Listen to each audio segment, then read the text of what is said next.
청년구부 김민지입니다.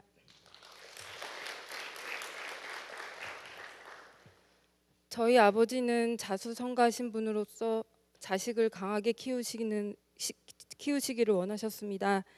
자식이 누구를 의지하거나 누구의 도움 없이 스스로 사는 것을 가르치시기 위해 호되게 훈련시키셨습니다. 고등학교 졸업과 동시에 모든 금전적인 문제를 스스로 해결하게 하셨습니다. 심지어 저희를 기르시는데 모든 양육한 비용을 다 장부에 기록해 놓고 너희가 시집가기 전에 다 갚고 가라고까지 하셨습니다. 저는 학교 다니면서 안 해본 것 없이 온갖 굳은 일을 다 해보았습니다. 여자가 하기 힘든 세차장 아르바이트까지도 했습니다. 그때는 아빠가 정말 미웠고 혹 의붓 아버지인가 아닌가 하는 의심도 했습니다. 그래서인지 저는 모든 걸 나 혼자 해결하는 편이 편안합니다. 남의 도움을 받는 것을 무척 어색하고 불편하기까지 합니다. 내 힘과 내 실력을 가지고 살려고 무척 애를 쓰며 살아온 것입니다. 그러다 보니 어려서 남들이 다 지낸 사춘기조차도 모르고 컸습니다. 그저 부모님 말씀에 순종하는 착한 딸로 나보다 남을 먼저 생각하는 배려심 있는 사람으로 살아왔습니다.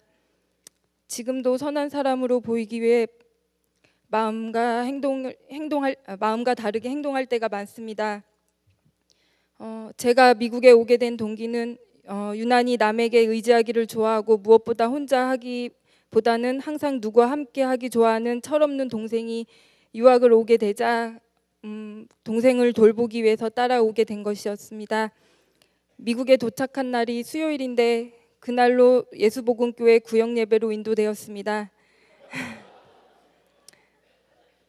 저는 돈을 벌어가며 동생 뒷바라지할 계획으로 왔지만 하나님의 계획은 그것이 아니었습니다. 예수복음교회로 예수님에게로 하늘나라에게로 인도하실 계획이셨음을 뒤늦게 깨달았습니다. 교회에 등록한 후 한 번도 빠짐없이 주일 성수하였고 수양회, 조회, 로고스 등 예수복음교인이면 다 거쳐가는 코스도 다 끝냈습니다. 그런데 예수복음교회 다니면서 나를 늘 황당하게 하는 문제가 하나 있었습니다. 즉 죄라는 단어가 제 심령에 와 닿지 않았던 것입니다. 저와는 영 먼 단어였습니다. 별로 잘못한 것도 없고 남들에게 피해 준 것도 없고 오히려 나보다 남을 먼저 배려했으면 했지. 아무도 생각을 해도 잘못한 것이 없는데 왜 회개를 해야 하는지, 또 무엇을 회개해야 하는지, 그냥 무조건 잘못했다고 빌어야 하는 것인지 고민이 되었습니다. 너무 답답해서 어떤 성도한테 회개는 어떻게 하는 것이냐고 물었더니 그동안 하나님을 모르고 산 것도 죄니 그것을 회개하라고 하였습니다. 그리고 하나님을 알게 해달라고 기도했습니다. 그래서 회개하라 할 때마다 그 기도만 했습니다. 이렇게 해서 나는 하나님 앞에 죄인입니다라는 진실한 고백이 내 입에서 나오기까지 7년이 걸렸습니다. 매년 교회에 가서 강의 시간에 말씀을 들으며 많은 은혜를 받습니다. 그런데 죄의 강의 시간이면 곤란했습니다. 머리로는 죄인임을 알지만 내 심령 안에서 죄인임을 깨달아지지가 않았습니다. 남들은 은혜 받아 통곡을 하는데 나는 아무 감동이 없으니 나와 주님 사이에 뭔가 가로막힌 담이 있음을 느꼈습니다. 그러던 중 작년 초 구역장님이 구역 모임에서 구역원들이 돌아가면서 말씀을 전하자고 하시면서 순서를 정해 주셨습니다. 그런데 주일 아침에 주보를 보는 순간 가슴이 쿵 떨어짐을 느꼈습니다. 제가 말씀을 전해야 할 주일 말씀 제목은 나는 죄인이었기 때문입니다. 설교 시간 내내 이번 주 구역 예배 설교를 해야 된다는 부담감으로 마음이 무거웠습니다. 그러면서도 한편으로는 주님께서 이 말씀을 주실 때에는 무언가 깨닫게 해주실 것이라며 그 큰 기대를 하게 되었고 기필코 그것을 얻고자 하는 사모함이 생겼습니다. 그 주일 예배 후 틈만 나면 목사님의 말씀을 듣고 또 들었습니다. 성경 구절들 일일이 찾아가면서 또 읽었습니다. 그러던 어느 순간 말씀에 비춰진 내 모습, 나 영혼을 보게 되었습니다. 갑자기 전에 전도하다 만난 성당에 다니시다는 아주머니를 생각나게 해주셨습니다. 제가 그 아주머니에게 오늘 죽으면 천국 갈 자신 있으세요? 하고 물었습니다. 그랬더니 그 아주머니는 나는 자신 있다고 하셨습니다. 그래서 제가 어떻게 그렇게 자신하실 수 있냐고 물었더니 난 살면서 나쁜 짓 한 적 없고 매주 불쌍한 사람들 봉사하러 다니고 성당에서 봉사도 엄청 많이 한다고 하나님이 나의 모든 것을 다 보고 계신다고 하시는 것이었습니다. 그래서 저는 배운 말씀대로 천국은 인간의 의로운 행동으로 가는 것이 아니라 예수께서 우리의 죄 때문에 십자가에 피 흘려 죽으심으로 우리는 그 피를 힘입고 갈 수 있는 것이라고 말했던 것이 생각났습니다. 근데 내가 그 아주머니와 다를 바가 무엇인가 하는 생각이 들었습니다. 저는 갑자기 부끄러워졌습니다. 예수님께서 십자가에 달려 죽게 한 죄인이 바로 나였음을 깨달았을 순간이었습니다. 저는 말씀으로 다만 지식으로 알고 남을 정죄하는 바리새인이었으며 남들 눈에 선한 사람으로 보이기 좋아하고 외식하는 사두개인이었던 것이었습니다. 너무 부끄러워 죄스러워 고개를 들 수가 없었습니다. 아무도 나를 보는 사람이 없었지만 나는 부끄러워 고개를 들 수가 없었습니다.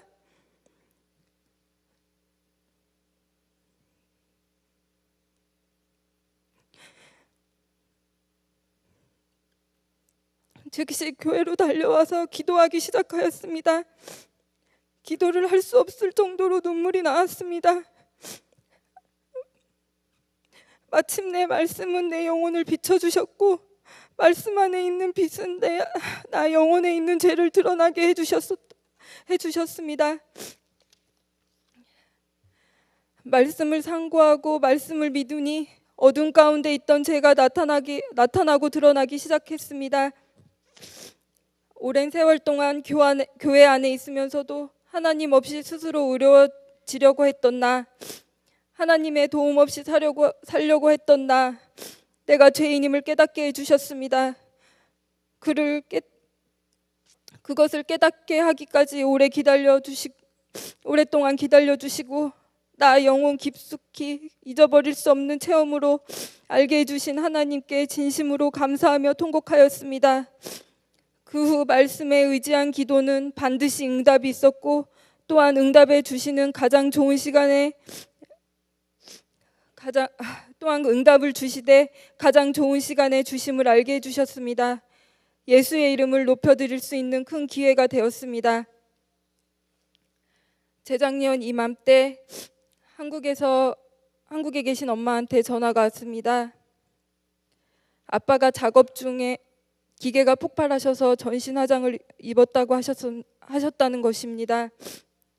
아빠는 얼굴, 가슴, 팔 그리고 기관지까지 화기가 들어가셔서 숨쉬기조차 어려운 상태라고 하셨습니다.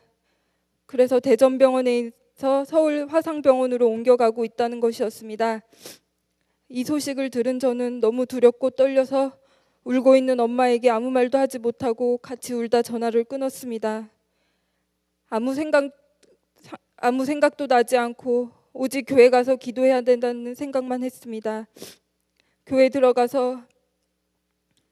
들어서자마자 우리 아빠 좀 살려달라고 하나님 아버지께 울며 불며 매달렸습니다. 몇 날을 울며 간절히 기도하니 제 마음에 평안함이 생겼습니다. 이 모든 상황을 해결해 주실 수 있는 이는 오직 주님밖에 없다. 오직 기도밖에 없다라는 생각이 들었습니다. 엄마한테 다시 전화가 왔습니다. 엄마는 육체적으로 정신적으로 자기 혼자 너무 힘드니 저보고 한국에 나와서 엄마 옆에 있어달라는 것이었습니다. 저는 울며 부탁하는 엄마에게 엄마 미안해. 나 못 가. 아니야 나 안 가. 라고 말했습니다. 내가 한국 간다고 아빠가 낫는 것도 아니고 내가 가서 기껏해야 엄마를 잠시 위로해 주는 것뿐이야. 나 그냥 여기서 기도할 거야. 나 여기서 기도할 테니 엄마도 하나님께 매달려. 아빠 고쳐주실 것은 오직 하나님밖에 없어 라고 했습니다. 제가 어떻게 이렇게 기특한 말을 했는지 저 스스로도 놀랐습니다. 하지만 저는 압니다. 성령께서 함께 해주셨음을. 엄마는 나쁜 년이라며 전화를 확 끊어버리셨습니다. 저는 더욱 하나님께 의지하고 기도하였습니다. 구역 식구들도 함께 중보 기도하였고 작은 엄마도 함께 기도해 주셨습니다. 저는 헌신 기간 중 주님 앞에 눈에 뜨려고 모든 모임에 누구보다도 더 애쓰고 힘썼습니다. 그리고 밤에 교회 와서는 주님 저 좀 봐주세요. 이렇게 애쓰고 있습니다. 제 기도를 들어주세요. 저희 아빠 빨리 완쾌하게 해주세요. 고쳐주시되 흉터 하나 없이 치료해주세요. 밤새 기도에 힘썼습니다. 그리고 또 매일 밤 엄마에게 전화해서 아빠 귀에 전화를 대달라고 하고 복음을 전했습니다. 전에는 들으려 하지도 않으시고 복음을 전할 때마다 오히려 다른 말로 화제거리를 바꾸시던 아빠가 꼼짝없이 듣고만 계셨습니다. 저희 아빠는 몇 년 전에 한국 조회에 참석하셔서 은혜 받고 성경 받고 교회도 다니셨습니다. 그런데 믿음을 잡아주는 교회를 만나지 못하셔서 다시 세상으로 돌아가 주일도 안 지키고 계셨습니다. 저는 아빠께 아빠 지금 하나님이 아빠한테 보이는 사인인 거 아시죠? 회개하고 돌이키고 다시 하나님한테로 오라고 하시는 거예요.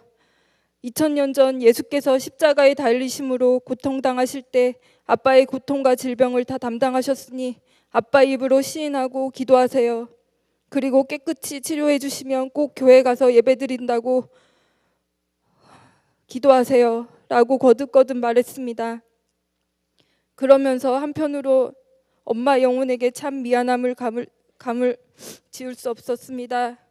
엄마가 미국에 계실 때 항상 혼자 계신 것이 미안해서 제가 쉬는 날이면 엄마 가고 싶은 곳 모시고 가고 맛있는 거 사드리는 것이 효도라고 생각했습니다.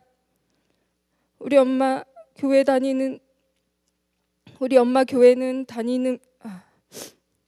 엄마는 교회 다니면서 영혼의 말씀이 없어서 한국에 갔다 오시면 여기서 받은 은혜를 쏟고 오십니다. 이번에 큰일을 당하고 영혼의 힘이 없어서 본인조차 감당하기 힘들어 하셨습니다. 엄마가 미국에 계실 때 엄마가 성경 공부나 기도하러 가자고 하면 싫다고 하면 저 혼자만 갔던 것이 그렇게 후회스러웠습니다.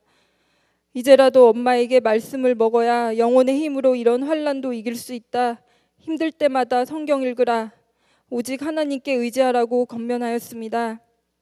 그런데 놀라운 일이 생겼습니다. 원래 저희 아빠 얼굴이 엄청 까만 편이신데 지금은 3살이 돋아서 아기 피부같이 필링한 것처럼 되셨다고 합니다. 눈 밑에 약간의 흉터만 남아있을 뿐 전의 피부보다 더 좋아지셨다고 합니다. 할렐루야.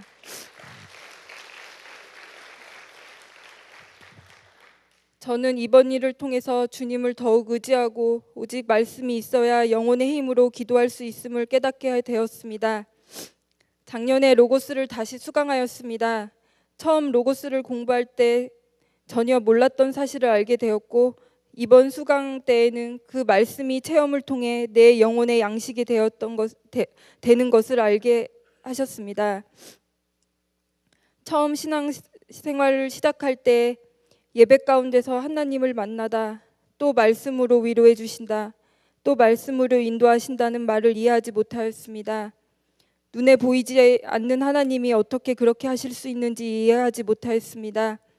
하지만 이제는 너무나 잘 알게 되었습니다. 힘든 일이 있으면 말씀으로 위로해 주시고 시험거리가 있으면 말씀을 통해 풀어주시고 또 잘못한 것이 있으면 말씀으로 통해 호되게 야단치시고 회개케 해주십니다. 전에 죄인인 줄 몰랐던 내가 이제 십자가의 죄사함에 감사함과 감격으로 예배를 드립니다. 예배 때마다 주님이 함께 하심을 느끼고 그래서 감격과 기쁨과 눈물로 찬양을 드리고 말씀을 먹습니다. 이런 감격이 있는 예배를 드릴 수 있는 예수 복음교회로 인도해 주신 하나님께 감사하고, 또 이 말씀을 의지하고 기도하고는 신앙인으로 키워주신 예수 복음교회와 목사님께 감사합니다. 나 영혼 육체에 있는 동안 예수님의 몸된 교회의 지체로 꼭 붙어서 교회를 섬기고 피로 맺어주신 형제자매를 섬기다가 아버지 집에 가서 주님의 얼굴을 마주보며 예배드리기를 진심으로 고대하며 저의 간증을 마칩니다. 감사합니다.